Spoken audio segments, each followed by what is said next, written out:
Question: why can't the investment be win-win for everyone in the stock market? Imagine you go inside a boxing ring, facing off with an opponent, throwing jabs and hitting each other. And when you get hit, you don't go like, "Are you crazy? Why did you hit me? Something is wrong with you? I'm pissed off right now. I'm going to make a police report." No, right? You come to realize that your opponent hitting you is just part of the game. In any investing landscape, the players in the real estate market or in the stock market are going to punch you, kick you, shoot you a Hadoken, uppercut you with a Shoryuken, grab you and throw you, and some may even deliver a fatality without any hesitation. It's just part of the game. And instead of taking everything personally, you have to see it like a gladiator battle. Most people are just taking care of their self-interest without the intention to harm you financially, but in the process of looking after their self-interest in making investment returns, too bad you can become the collateral damage.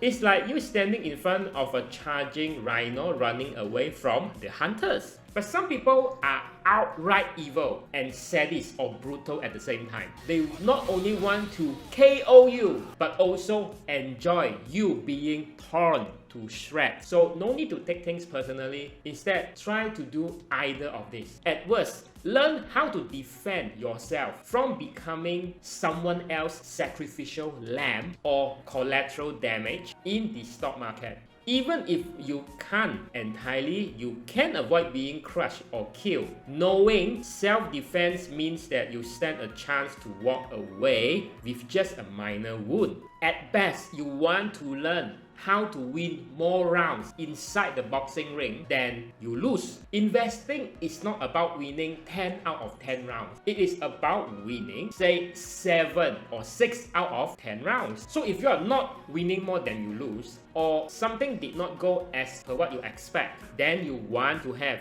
the ability to look inward for self-reflection and say, what did I did wrong? What else I do not know? What did I miss? Can I consult an expert or a professional to guide me or fast-track my learning curve? And a lot of people do not have that inner strength or humility to self-reflect. But if you want to do better, you want to get ahead, and you are tired of running in circles, and you want to stop wasting time, then I think it is a disservice to yourself to keep on doing things without proper direction or guidance. Ponder over that.